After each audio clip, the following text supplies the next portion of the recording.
साथियों नमस्कार। आप सभी भारतीयों को मेरा तहे दिल से नमस्कार। अभिवादन स्वीकार करें इंद्रपाल सिंह का।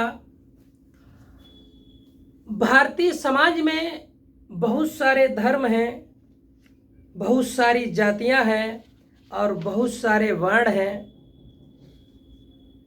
4 वर्णों में ब्राह्मण, क्षत्रिय, वैश्य और शूद्र।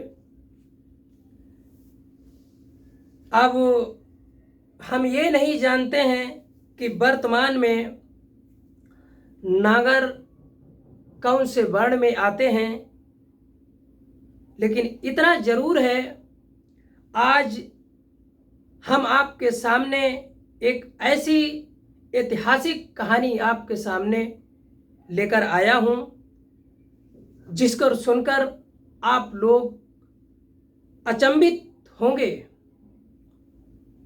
भारतीय हिंदी साहित्य के एक महान लेखक और महान चिंतक और महान दार्शनिक, महान इतिहासकार, महापंडित राहुल सांस्कृत्यायन की बहुचर्चित पुस्तक बोलगा से गंगा, जो उस पुस्तक में 8000 साल वर्षों का इतिहास समाया हुआ है।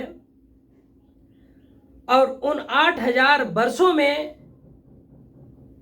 आप ये जान लीजिए कि नागर समाज की आज से तकरीबन 1604 साल पहले क्या सामाजिक स्थिति थी, वो कौन सा वो लोग और रिलीजन को फॉलो करते थे और उनकी सामाजिक दिशा और दशा क्या थी। आइए आगे बढ़ने से पहले हम आपको बता देते हैं कि एक 10 साल का बेटा जिसका नाम सुपर्णयुद्धोय होता है, और यह नागर, इनको नागर कहा जाता है। तो सुपर्ण के जो पिताजी थे वो अपने बेटे का एक ऐसे स्कूल में दाखिला करवाते हैं जिसमें सबसे ज़्यादा ब्राह्मणों के बच्चे, और उसमें टीचर भी ब्राह्मण हुआ करते थे, लेकिन बहुत कम 2-4 बच्चे गुर्जर समाज के, नागर समाज के और अभीर समाज के, इनमें बच्चे, इनका दाखिला हुआ। तो आप लोग जानते हैं कि स्कूल में अक्सर बच्चे आपस में उनकी लड़ाई विवाद हो जाता है। तो एक दिन सुपर्ण का एक लड़के से विवाद हो जाता है और वो ब्राह्मण का बच्चा सुपर्ण को कहता है, जुझवा कहीं का, ब्राह्मणों के स्कूल में पढ़ने से क्या तुम ब्राह्मण बन जाओगे। जब ये बात सुनी तो सुपर्ण मन ही मन में बहुत दुखी हुए और ये सोचने लगे कि मैं भी इनकी तरह गोरा चिट्टा हूं और पढ़ने में भी तेज हूं इनसे, लेकिन ये लोग मुझे नीच और अपमान क्यों करते हैं। यह सोचकर सुपर्णयुद्धोय अपने मन में बहुत दुखी होते हैं। छुट्टी हो जाती है और वो बालक अपने घर जाता है। जब उसकी माँ देखती है उदास चेहरा को, तो एक मीठा सा चुम्बन अपने बेटे के ओंठों पर रखकर बोलती है कि सुपर्ण क्या बात है। पहले तो सुपर्ण छुपाना चाहता है, लेकिन छुपा नहीं पाया और अपने माँ से बोला कि माँ, मेरे कुल के बारे में क्या है, आप मुझे बताएं। लेकिन सच्चाई तो ये थी, सुपर्ण की माँ को अपने कुल के बारे में कोई सटीक जानकारी नहीं थी, इसीलिए उन्होंने कुछ नहीं बताया।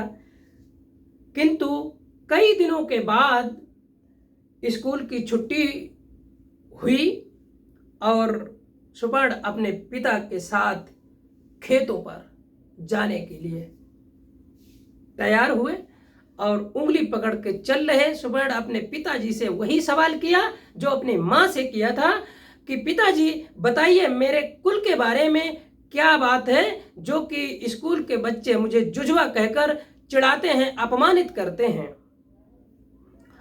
तो उनके पिताजी स्पष्ट कहते हैं कि बेटा, ये लोग बाहर से आए हुए लोग हैं और यहाँ के लोगों को ये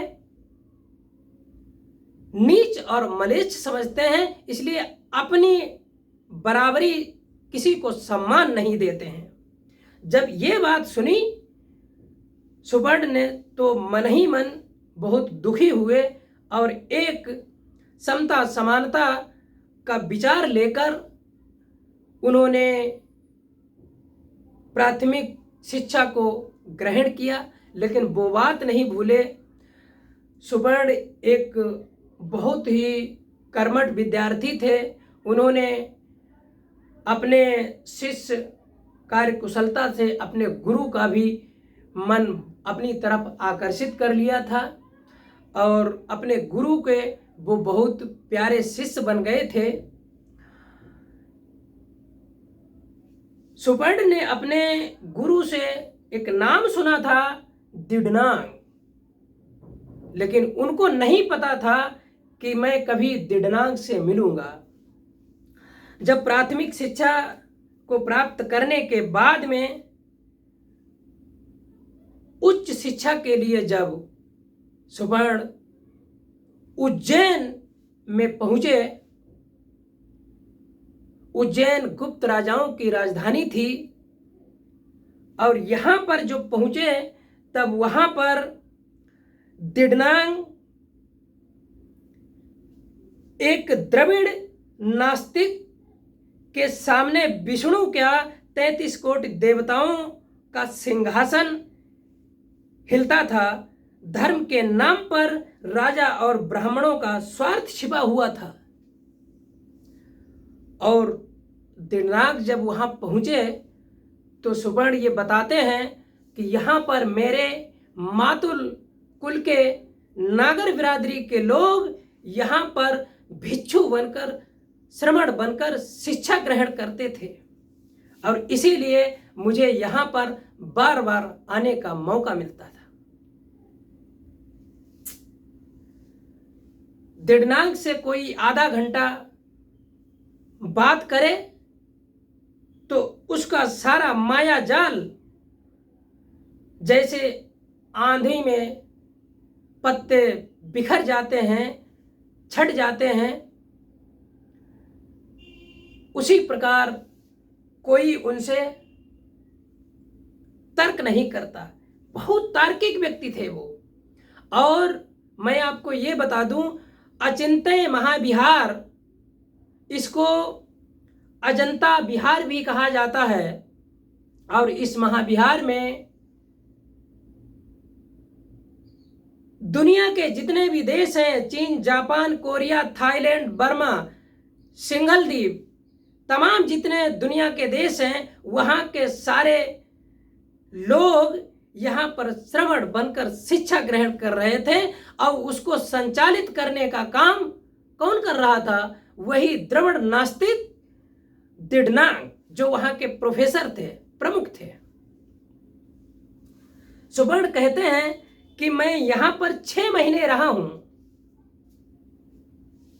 और प्रतिदिन दिडनांग के मुंह से चारों ओर प्रकाश के फैलाने वाले उनके उपदेशों को सुनता था। मुझे इस बात का अभिमान है कि मुझे दिडनांग जैसा गुरु मिला। उनका ज्ञान अत्यंत गंभीर है। उनके वचन आग के दहकते अंगारों की भांति थे। मेरी ही भांति वह संसार के पाखंड माया जाल को देख क्रोध मुक्त हो जाते। एक दिन वह कह रहे थे, किससे? सुवर्ण से, सुवर्ण नागर से। सुवर्ण, प्रजा के ही बल पर हम कुछ कर सकते थे, किंतु प्रजा दूर दूर तक बहक चुकी है। तथागत बुद्ध ने जाति वर्ण के भेद को उठा डालने के लिए भारी प्रयास किया था। उसमें कुछ अंश में उन्हें सफलता भी हुई।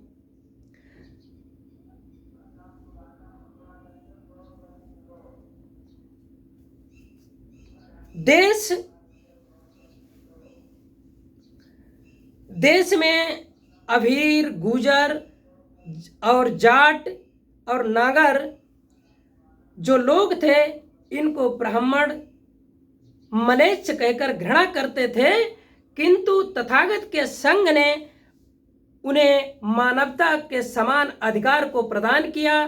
कुछ सदियों तक जान पड़ा था कि भारत से भेदभाव सारे मिट जाएंगे, किंतु भारत का दुर्भाग्य रहा, उस वक्त ब्राह्मणों के हाथ में गुप्त राजाओं की राज सत्ता प्राप्त हुई। जब गुप्त आए उस समय पर ब्राह्मणों ने उनको भी म्लेच्छ कहा, लेकिन कुछ दिनों के बाद में ब्राह्मणों के माया जाल में गुप्त शासक फंस गए। ब्राह्मण दिडनांग को अपना प्रतिद्वंदी, अपना दुश्मन समझते थे, और यही कारण रहा है कि भारत में बुद्धिज्म कमजोर हुआ। और दिडनांग के बाद में सुपर्ण ने उच्च कोटि की शिक्षा प्राप्त करने के बाद में जो काम उनके गुरु दिडनांग करते थे, वही सुवर्णोदय नागर ने अपने गुरु के और अपने समाज के और अपने देश के लोगों, देश से पाखंडवाद को मुक्त करने के लिए उन्होंने आगे का काम जारी रखा।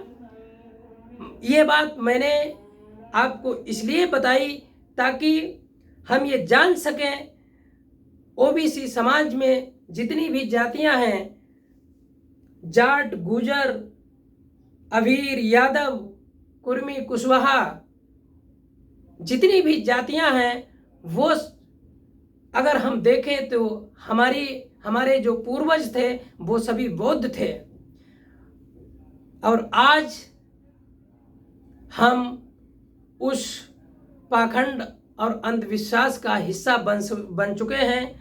इस अंधकार से हम कैसे निकलें, इसके लिए हमें और आपको अपने पुरखों के इतिहास को पढ़ना होगा, समझना होगा।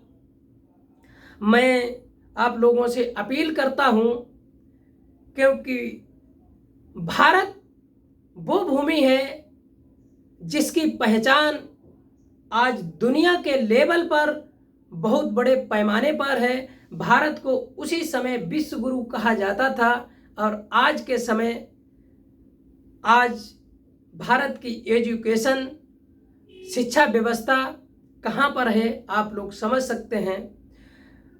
वो भी एक समय था जब भारत में दुनिया के लोग यहाँ पर शिक्षा ग्रहण करने के लिए आते थे।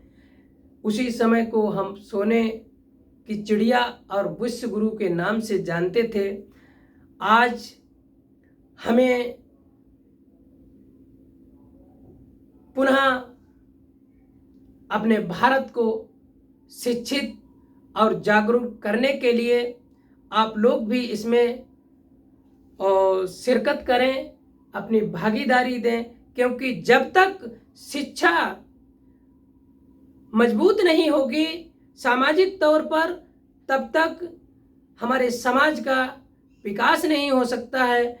मैं इस तरीके से समझ सकता हूँ कि जैसे आज दुनिया में बहुत सारी ऐसे विश्वविद्यालय हैं जहाँ पर हमारे देश के बच्चे वहाँ पढ़ने जाते हैं, और हम गर्व भी करते हैं कि हमारा बेटा हार्वर्ड और यूनेस्को में पढ़ रहा है। ये गर्व की बात नहीं बल्कि शर्म की बात है, क्योंकि हमने अपने जो विश्व स्तरीय शिक्षा थी उसको तो ख़त्म कर दिया है। जब तक हम अपने यहाँ की विश्व स्तरीय शिक्षा को नहीं बनाएंगे तब तक हम आगे नहीं बढ़ सकते हैं। और किस तरीके से एक नागर सुवर्णोदय ने अपनी कहानी बताई है, मैं समझता हूँ कि यह जानकारी आपको पसंद आई हो। अगर पसंद आई हो तो चैनल को सब्सक्राइब करें और अपने दोस्तों तक जरूर भेजें। नमस्कार। जय भारत, जय संविधान, जय लोकतंत्र।